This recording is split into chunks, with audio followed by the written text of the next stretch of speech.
The views and opinions expressed during Love and Life with Lana and Dave are those only of the speakers and guests and do not necessarily reflect the official policy or the position of our podcast hosts or affiliates. Any content provided is not intended to malign any religion, ethnic group, club, organization, company, individual, anyone, or anything. All right, let's do it.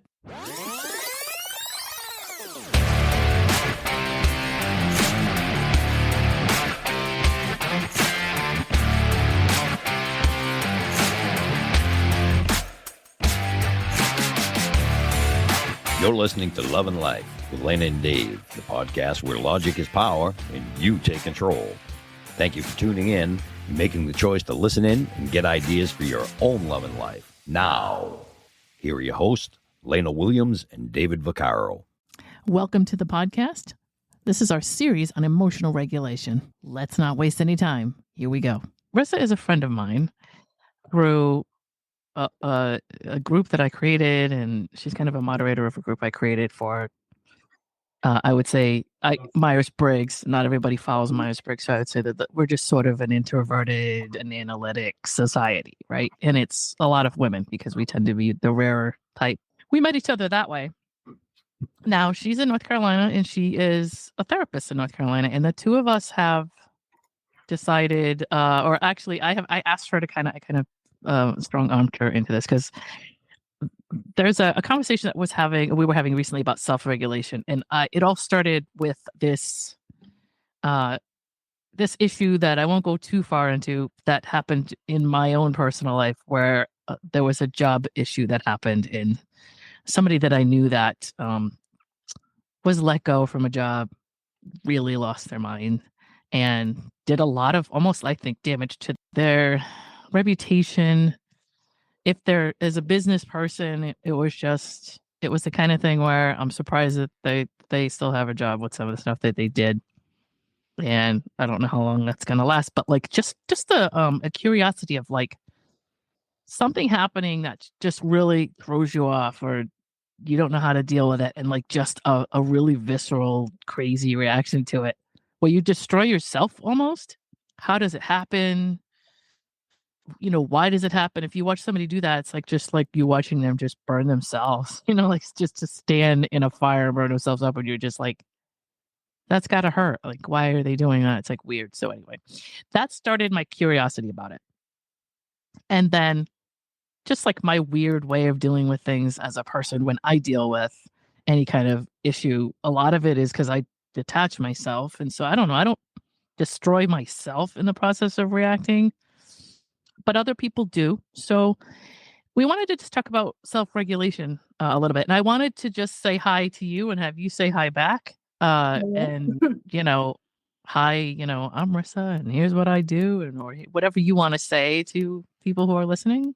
Okay. Hi, I am Arissa to Lana. I'm Melissa Tuttle professionally. I am a DBT therapist, not just any kind of therapist, dialectical behavioral therapy. And that's a therapy that was designed by Marsha Linehan specifically to treat disorders of emotion dysregulation. So we're talking about borderline personality disorder, bipolar disorders, PTSD, CPTSD, some kinds of depression. And that's the whole focus, because for years and years, decades, let's be honest, decades, CBT was everybody's favorite therapy, but it focuses on thoughts. It makes the very brave assumption that if we can change our thoughts and our thoughts alone, everything else falls in place. But for a lot of people, that isn't the problem.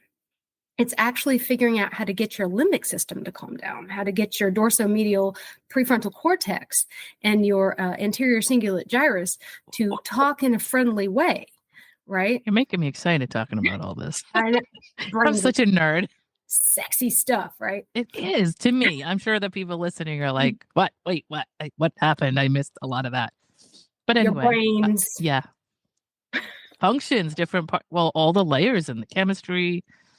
Well, we've gone through that in previous podcasts, but we haven't really gotten into the layers of the brain and what it does. But I think we did an overall discussion of like just the fight or flight thing and a lot of things that your brain goes through. Anyway, I didn't mean to interrupt. I just thought that was exciting. Oh, it is. And I can go on all day about brains, but basically we can't just change thoughts. Thoughts are in the human brain, the neocortex, right?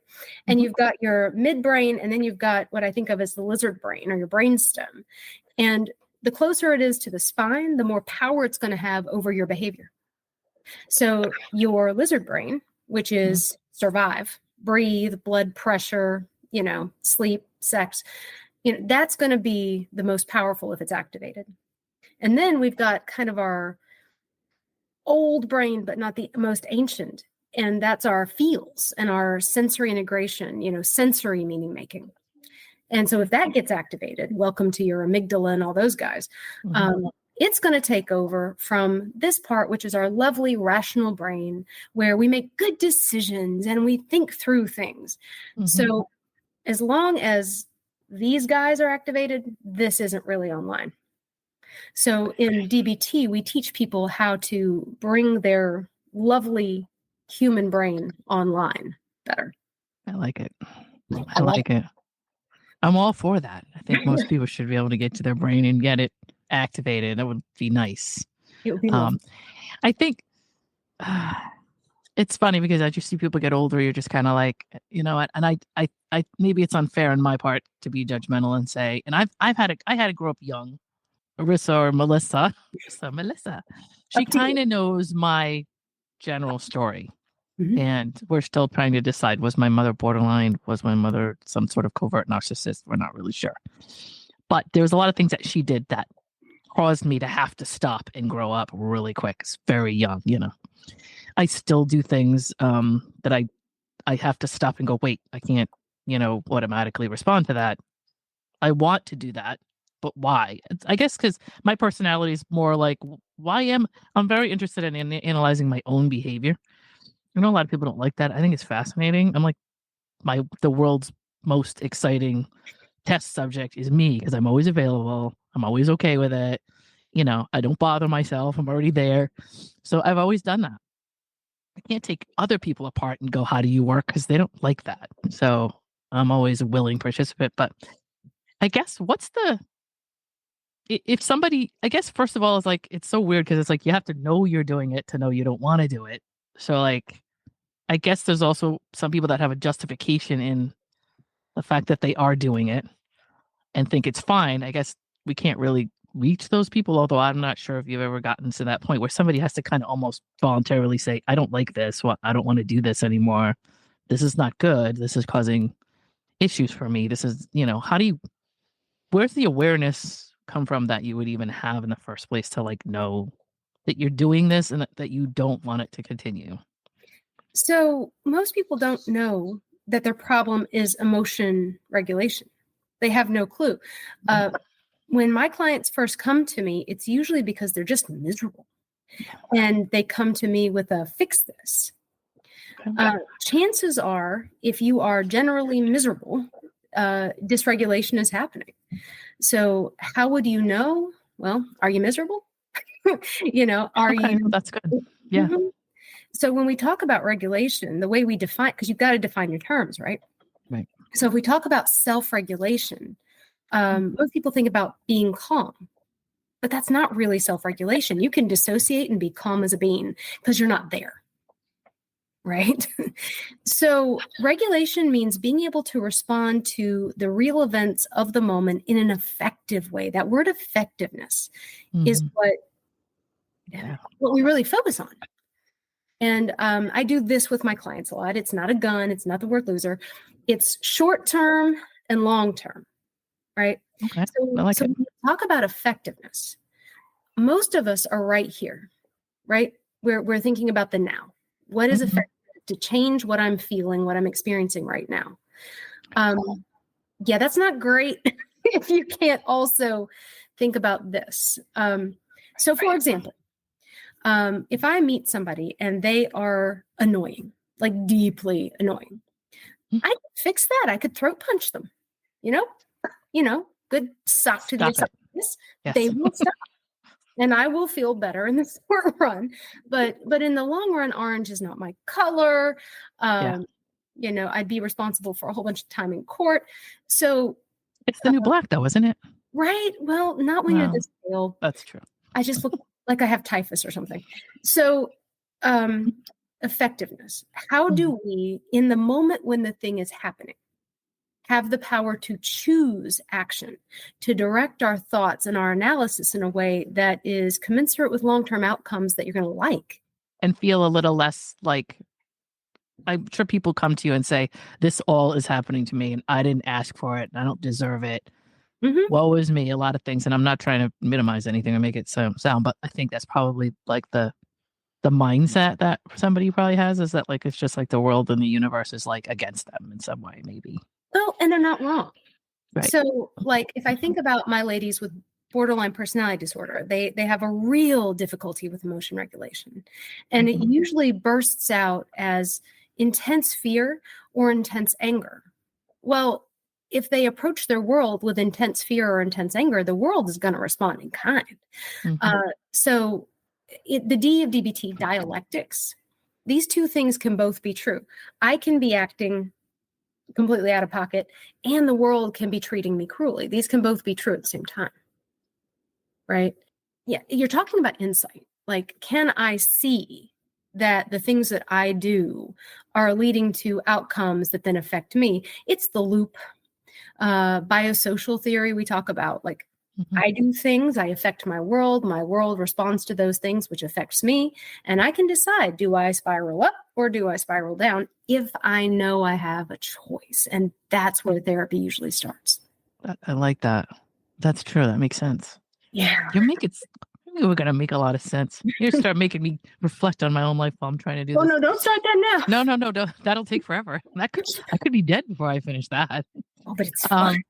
So you actually did say a little bit about what is self-regulation. And I guess, I don't know if there's anything you want to add to like just what the process or what the definition of it actually is, which I think you covered, but if there's anything you think needs to be added, I'll give you space. Yeah, it's just having a choice. Right? To me, it's liberation, right? Yeah. What runs you? Does do your emotions wag you, or do you wag your emotions? Can you choose your thoughts? Can you redirect your thoughts? How often are your actions healthy? How often do you look back on your actions and go, okay, yep, that was good. Glad I did that. Yeah. That's regulation. That's how you know you're there. Okay. Well, that's cool. I just wanted to see if there was anything that people might know about just the general, like if they haven't heard the term. And then I guess what prevents people from doing it? You had mentioned something about that there was an actual state of people not either preventing it or avoiding it. Oh, absolutely. Okay. So I'm jumping in because there's a lot of things that can keep you from self-regulating. The biggest one, though, is actually just impulsivity, right? You got urge and emotion, and then you have action. And unless we're examining, they're like this. There's no space. I feel something, I do something. So think about a 3-year-old, right? There's a cute video online of a little girl with her family on the porch, and there's a bear. And the bear is coming up, and the girl goes, "That dog," right? And she's reaching out to pet the bear because urge. There's no question. Right. So if a person has high impulsivity, and we're looking at, say, ADHD, that's us. People who have had brain injuries, young people, if you are under 25, you're not cooked yet. The space between urge and act hasn't been created, hasn't been pried apart. Okay. Borderline personality will get in the way of that. So any difficulties with impulsivity, put that over here. Okay. Then there's the fact that regulation doesn't always feel good. Oh, people okay. Avoid it. And that's what I was talking about when I said that people will avoid regulating. So let's talk about conditioning a little bit. Remember what I said about wanting to throat punch somebody? Yeah. The satisfaction, right? Think about, like, just in the last week, I bet there's 2 people that if you could have just, Yeah. Would have felt so good. Yeah.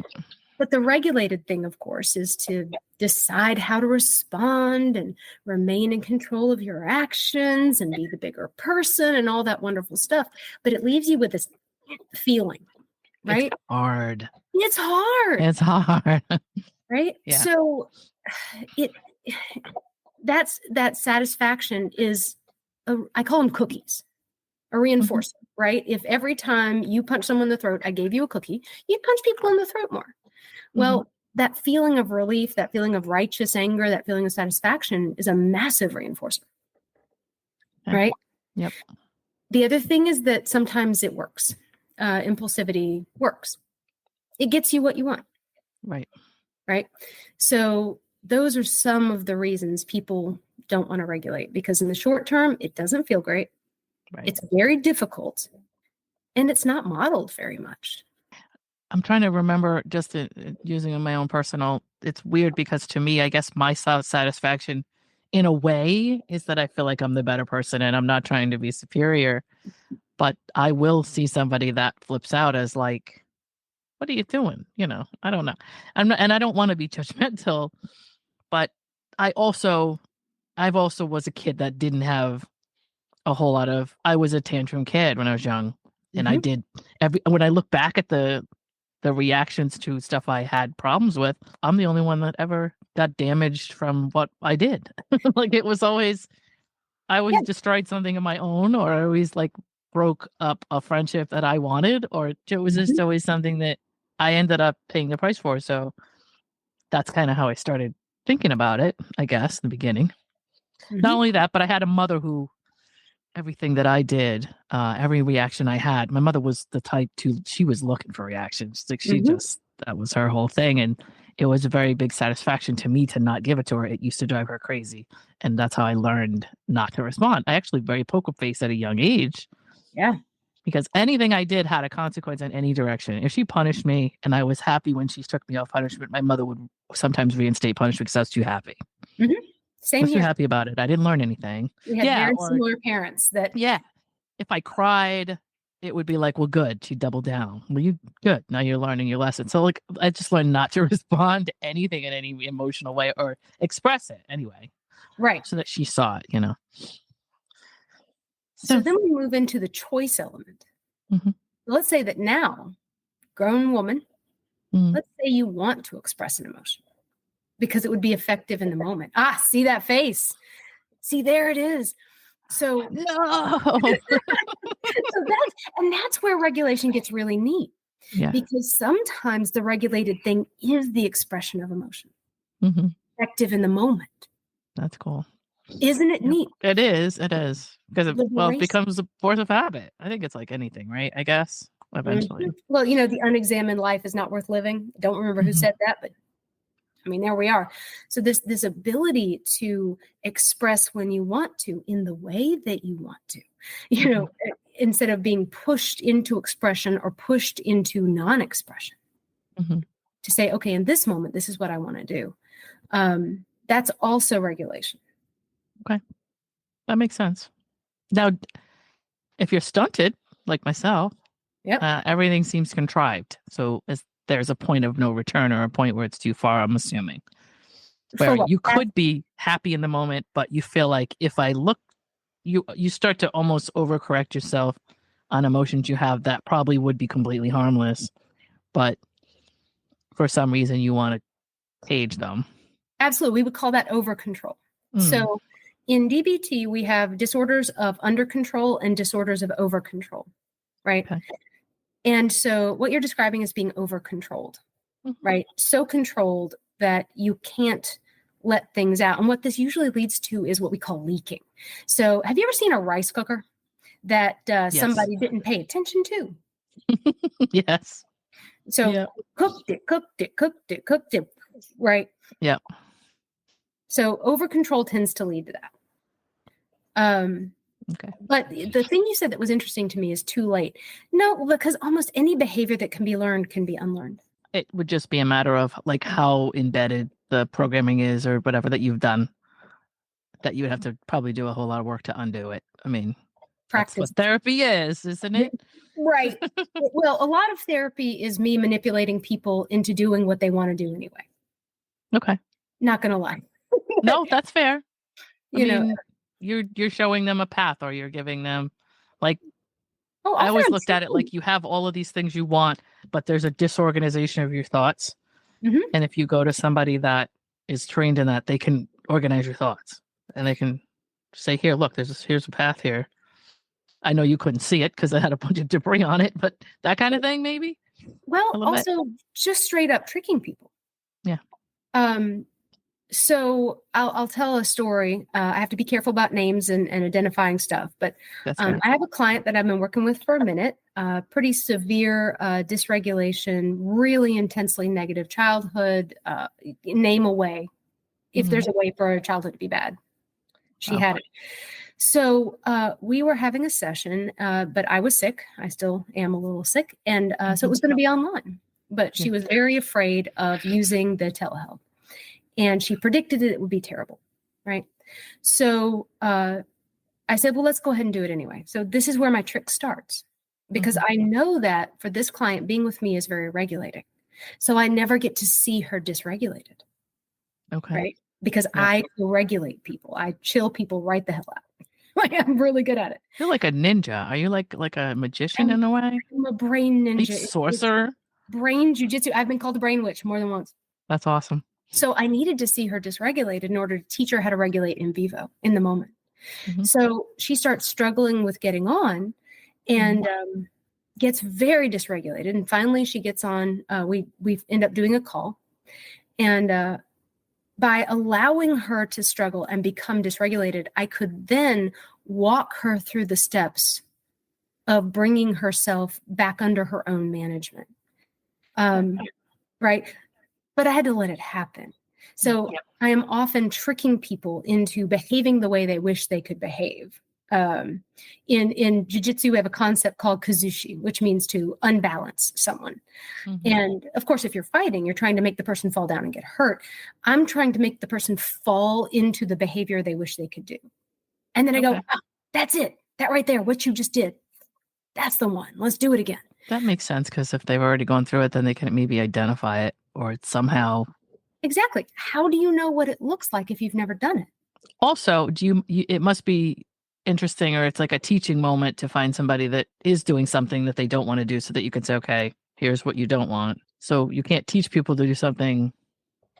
I know it sounds weird. I'm not comparing people to dogs, but I always tell people, and they're like, my dog doesn't like other dogs and I can't take my dog. And I'm like, you need to walk your dog right into that situation that you don't want, because if you avoid that with your dog will always have that problem, and it'll turn your life upside down in order to like avoid the thing that so you need to just let your dog not hurt people or anything like that, but you need to put your dog in a situation where you can teach them not to. Like, they can't learn not to if they're not in that situation. Yeah, you're talking about exposure. Right. That's a whole brand of therapy, is exposure therapy. But here's the trick.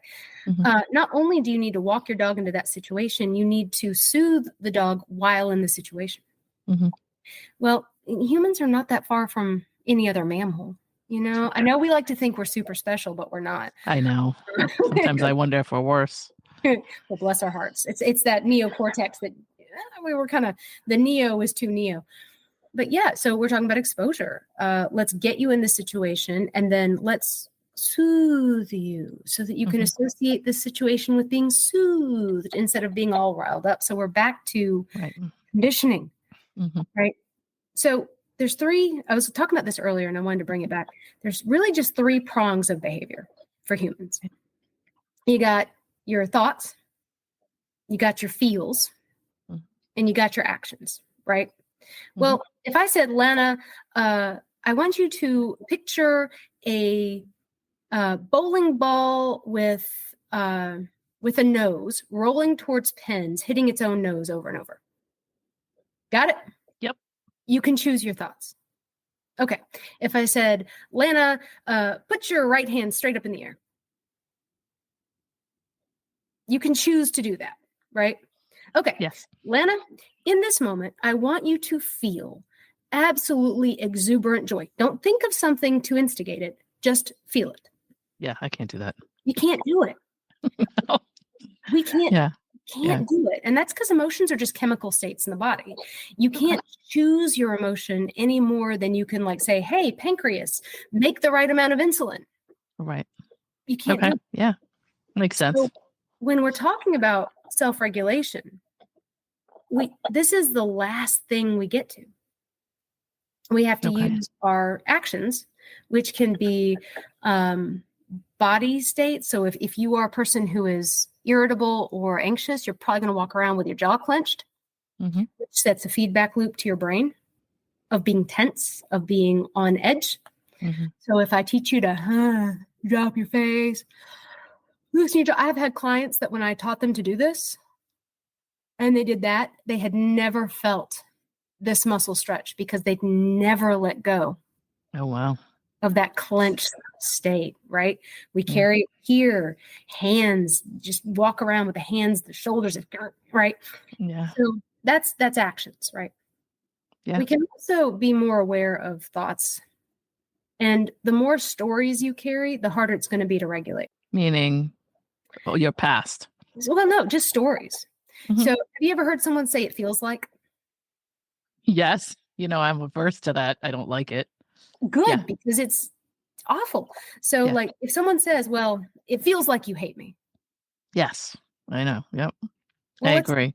That's not a feeling. And that's my question back. Okay. Can you explain to me what you mean by that? Because I said this and I didn't mean this. So I'm not understanding how you're feeling that way. Can you? And I don't want to say to you, if this is you're interpreting this. This is not my problem, but trying to make them understand. I want you to just explain it to me so that maybe you can process it. It feels like you're mad. I text and I get that back all the time. It feels like you just don't want to talk to me. Right. So feels like is a lot like someone who says, I'm not racist, but. Yeah. If someone says I'm not racist, but the next thing out of their mouth is going to be stupendously racist. If someone says feels like, the next thing out of their mouth is not going to be a feeling. Yeah. And so if we're going back to talking about regulation, the first thing you have to know is what you're regulating. And so I take my clients to kindergarten. Mad, bad, sad, glad, afraid. When you first come in therapy with me, that's all the emotions you get. So if you say feel, the next words out of your mouth better be one of these 5 basic emotions. So, mad is angry, obviously.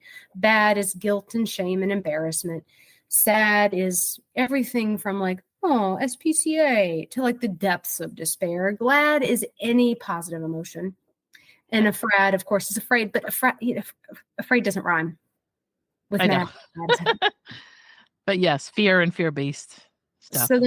So then once we figure out what we're actually feeling, then we can talk about what there is to regulate. This is so all logical and linear to me. Like, isn't it nice? Identify it.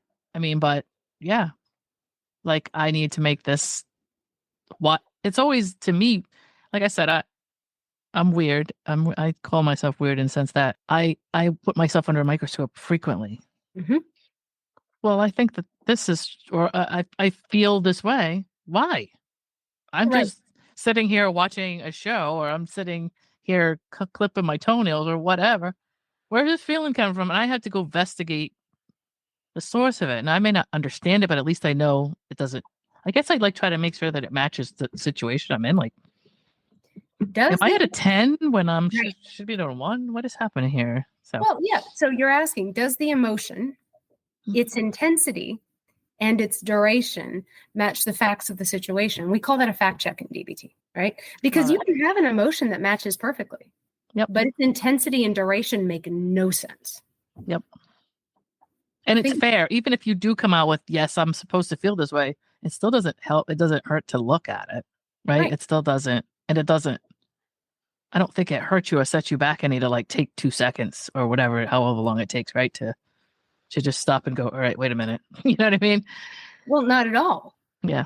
And to be able to do that, you literally have to train yourself. You have to be trained to do that, because if we were dogs or squirrels, we would need emotion to make our decisions for us, right?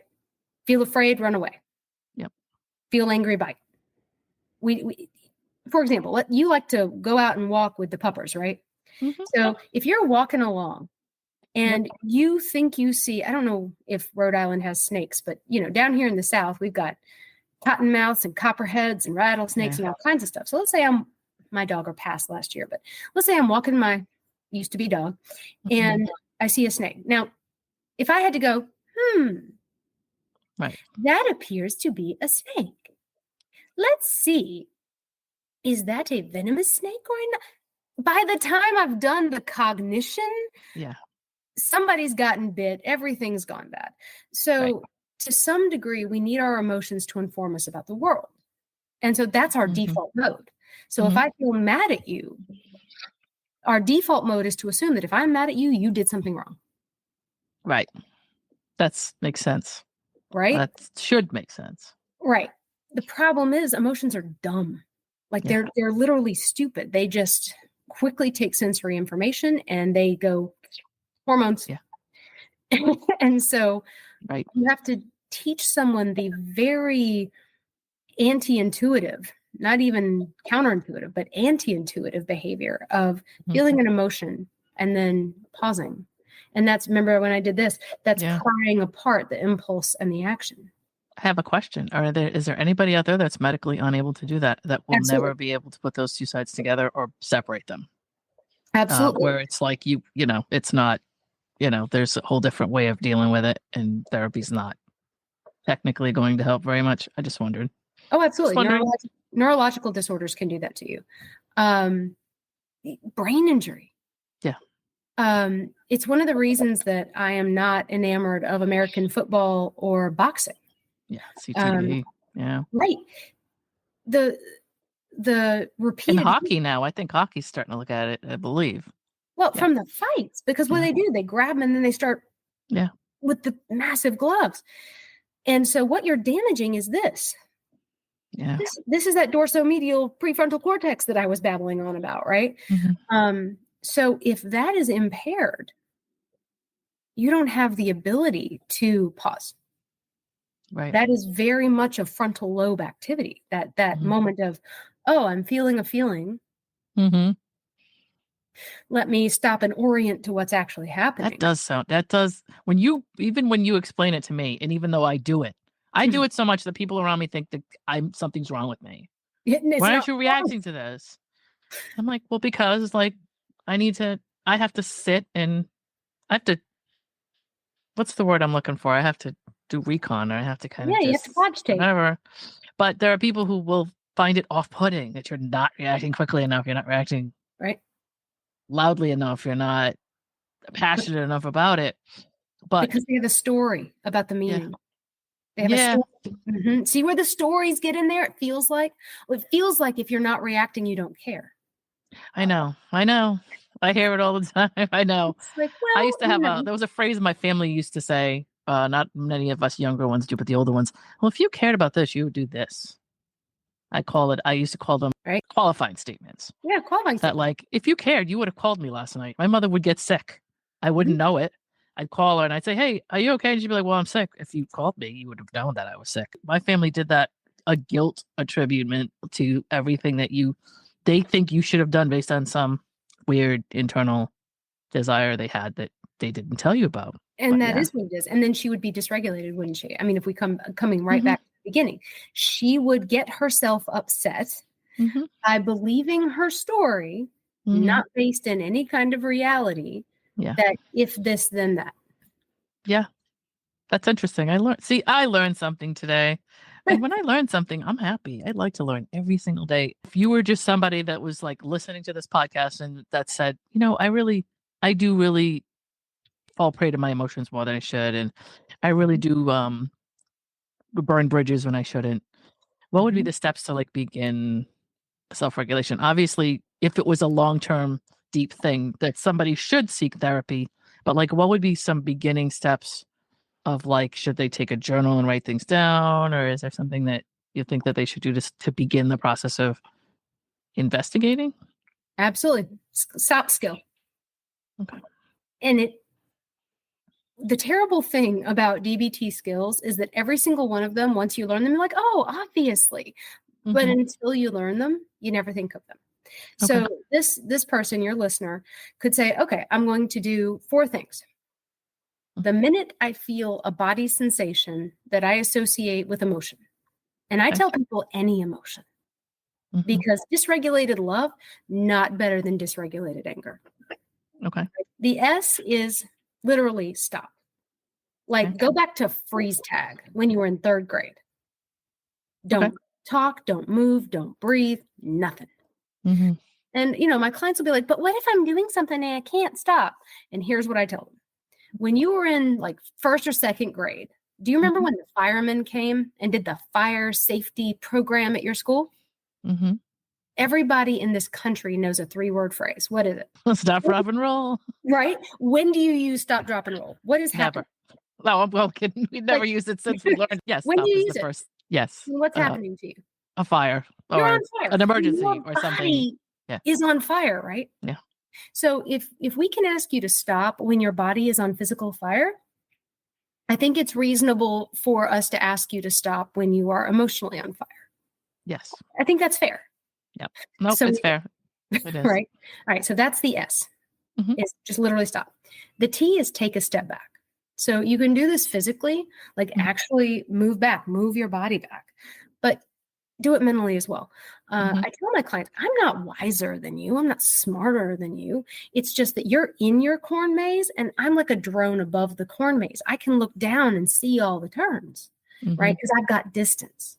Yeah. So after you stop, the next thing you do is try to get in your own little drone and pull yourself up above that situation so that you're looking down, hey, pupper, and you can see the left and right turns, right? So that's T, take a step back.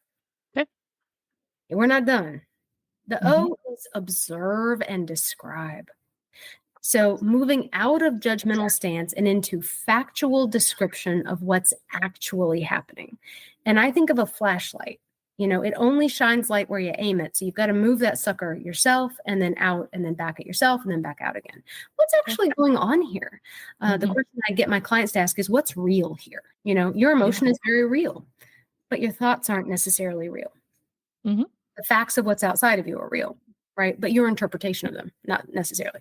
So now we've frozen. We've taken a step back. We've made an effort to factually observe what's going on. Now we need to proceed mindfully. And we're back to this. How do you want this to roll out? Consequence reasoning. Right. Or exactly. Some version of it. Yeah, pretty much. Do that, yeah. If I throat punch this person, it is very likely that at the very least, I'll end up paying a medical bill. Do I want to do that? Not so much. Okay, well, what do I want here?